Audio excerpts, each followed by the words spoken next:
The objective of this simulation is also to master the concept of asset-backed trading. In this case, hedging a physical asset, to be precise, an electricity-generating capacity, namely a power plant. You act in the role of an energy trader, in particular, a hedger who has to monetize or capitalize on the value of the power plant.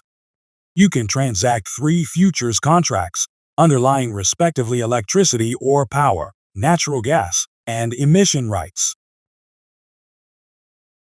You need to analyze spark spread ongoingly. In case of a financially attractive spark spread level, hedge the power generating capacity and lock in a nice future gross operational margin. Watch the value of the spark spread to develop. Remember, hedging concerns the mitigating of market risk with the objective to secure future cash flows. So, by buying the futures contracts concerning the input commodities and selling short a future contract concerning the output commodity, you basically enter into a future obligation to take delivery of the input commodities while you also enter into a future obligation to make delivery of the output commodity. This is also called selling short the spark spread. By the way, the effectuation of the obligations to take and make delivery can be assured as you can make use of the power generating capacity. This explains why it is called asset-backed trading. After all, you can trade or transact based on having an asset, as it provides you the backing to effectuate the required operations. By having set up the spark spread as a so-called future spread, you have set up long contractual positions concerning the input commodities, and you have set up a short position concerning the output commodity. As you can see in the position report, 2 positions are long, indicated by the positive number, while the other position is held short, indicated by the negative number. Actually, this way, you set up a short spark spread as a so-called future spread by transacting the outright legs, namely, by buying the futures contracts concerning the input, while selling pretty much immediately the other futures contract concerning the output. This way you set up a long-short position, or long-short strategy. Alternatively, you transact the spread futures contract. This concerns a specific futures contract. It concerns a single product.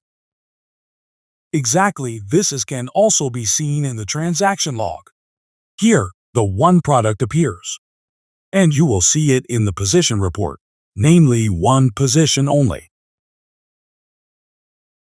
By the way, the value of a spread future is typically derived from the combination of the values of the 3 underlying contracts. In this case, it reflects the same ratios as power plant number 2. So, assume this facility is yours. In the real world, a spread future contract is settled financially, meaning it concerns a cash-settled instrument. This explains its usability for hedging purposes. Altogether, the idea is that you try to maximize the spread you try to set up. Therefore, sell the spread futures contract at a value as high as possible, or, at least, at a value satisfying enough. Hence, timing is of the essence. After all, once you have set up the spread and value thereof goes up significantly, you may get the feeling that you have acted too early. At any point in time, analyze the price differential between the in-out and output commodities. Try to see whether you believe the spark spread is large or small. Identify its minimum and its maximum level, and check out the volatility of the spark spread. Now, here comes an important remark. Hedging is typically not per se performed statically. It is not per se a one-off activity. Many organizations hedge dynamically. Dynamic risk management is applied for various reasons. Dynamic hedging is the result. This means that initially the spark spread is sold short to set up the hedge. However, over time, the market may have developed such that the spread has a value of 0 or close to it, or it may even have turned negative. In such a case, the hedge is no longer needed, and therefore you can liquidate the hedge, thereby automatically releasing yourself from any obligation to take or make delivery of any physical commodity. The 2 things that will be left is first of all a positive financial result, namely the value differential between selling short the spark spread and buying back the spark spread. Secondly, what is also left is an allocated physical electricity generating capacity. After all, there are no more obligations left to make or take delivery. In other words, you can liquidate your spark spread position when financially suitable. Now, the most important part comes into effect. As your capacity is now unhedged and thus fully available to whatever you want to do with it, you can start all over. So, once the Indio hedge has been liquidated, a new hedge can be set up once prices have evolved in a favorable manner. Obviously, no guarantee to such a scenario. That is why you have to watch the market to develop.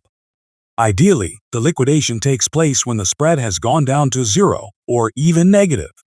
But practically, in reality, parties often do not wait for these extreme scenarios, but already act when spread levels have changed substantially enough. As a final note, obviously, as an alternative, you can run this simulation as a speculator, aiming to make money.